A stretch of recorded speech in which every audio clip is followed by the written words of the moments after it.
ago. I mean, think, right? Was there a more miserable franchise in the entire sport?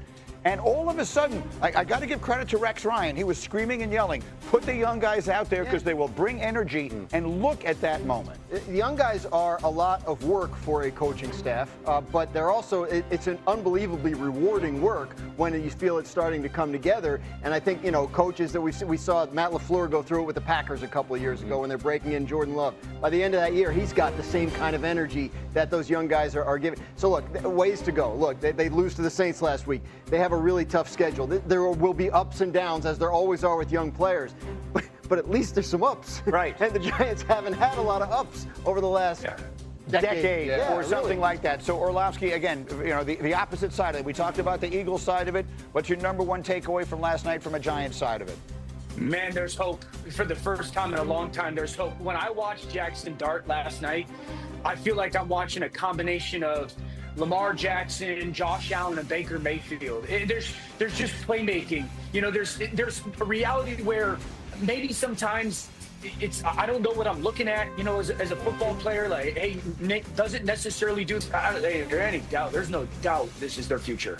And look, we talked about it, but for those of you who didn't follow the day yesterday and the night last night, he's throwing to Wan'Dale Robinson and Lil Jordan Humphrey and Theo Johnson. They're playing without not only Malik Neighbors. They went into that game last night. We were thinking he's got no one to throw the ball to. Well, number one, it's the energy. It's infectious amongst this entire football team. And I believe it's leaked over to the defense as well. But little Jordan Humphrey last night wasn't so little. He was big Jordan Humphrey. The quarterback understanding the size advantage is giving my wide receiver an opportunity and a chance to make that play. That was on 3rd and 12.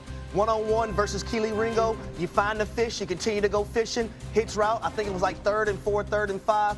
First down, Giants. They have chemistry because he's been throwing to him all summer, right? Little Jordan Humphrey's one of the backups, and so was Jaxson Dart, all through training camp. So was Cam Scatterboot. So this is a group that has practiced together an awful lot, and I think you're seeing some of that too. Listening to Dan, he just said with Jaxson Dart, he mentioned the name Baker Mayfield, Lamar Jackson, and Josh Allen.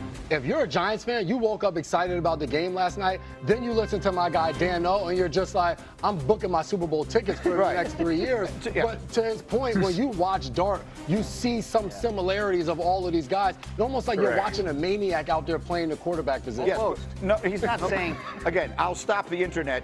He's not saying he's as good as those guys. Absolutely. You're looking for traits. This is the kid's third start of his career. But when the stuff that we scouted, you scouted, Dan, and I just, made notes on that everyone's scouting. The stuff you saw coming out of college from him, you are seeing it play out here, and he's a long way from being a finished product, to your point. There's no question. That's kind of during the spring, I was like, he's a top 10 pick. He's a top 10 pick. The Saints, the Raiders, somebody has to take him. I think what you saw in college was a kid that was ultra competitive in the pocket, had unbelievable ability to throw the football down the field because he was challenged to do so. And then there is that unique athleticism that it's maybe not off the charts, like jaw-dropping, but it's just athletic instinct.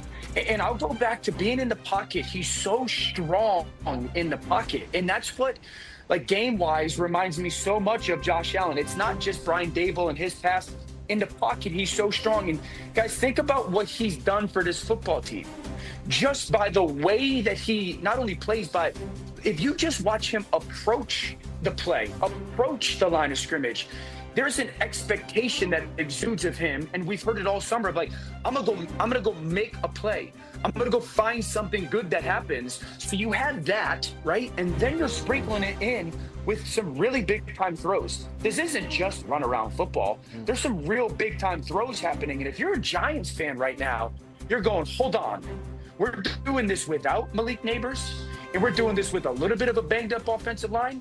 If we can just kind of stay afloat this year and remain competitive, win some games, Brian Dable and Joe Shannon are coming back. And then next year, you're sitting there going, we absolutely can contend in that division and be what Washington is right now.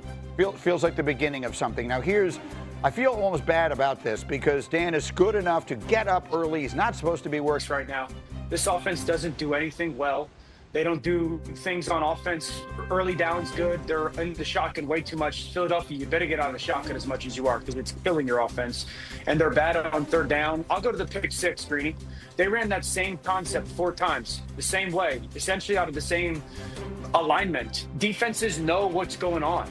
You know, when you are constantly running this, and I know Harry talked about this, AJ being open, and I agree with that, but Jaylen threw that same concept 4 times in the game.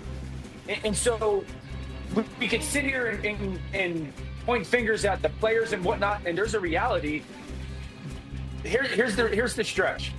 This is it, guys. I mean, there's that little stick route on the inside and flat route. That's early in the first quarter. You go a little bit later. There's that little stick route and flat route. Into the same side. Flott is sitting there watching it. Here comes a little motion. There's going to be that little stick route and flat route. I mean, they're running the same plays out of the same concepts, out of the same formations, and then this is the pick six. And so when you, as J-Mac knows this, you show these defenders the same thing all the time. Eventually, defenders know what's coming. Lane Johnson just said, we're not doing anything to make the defense guess. They're in the shotgun all the time. When you look at Saquon's alignment, it's going to tell you more often than not what the play is. They're running the same plays. The defense does not have a big plethora of plays to guess what they're running. They got to make a change because right now this offense is bad. I want to put the numbers up again for the new audience joining us here in our second hour of the show. Cindy, if we can, the numbers on the snaps from under center that we showed earlier, because, Dan, you talked about that yesterday, and you talked about it again here.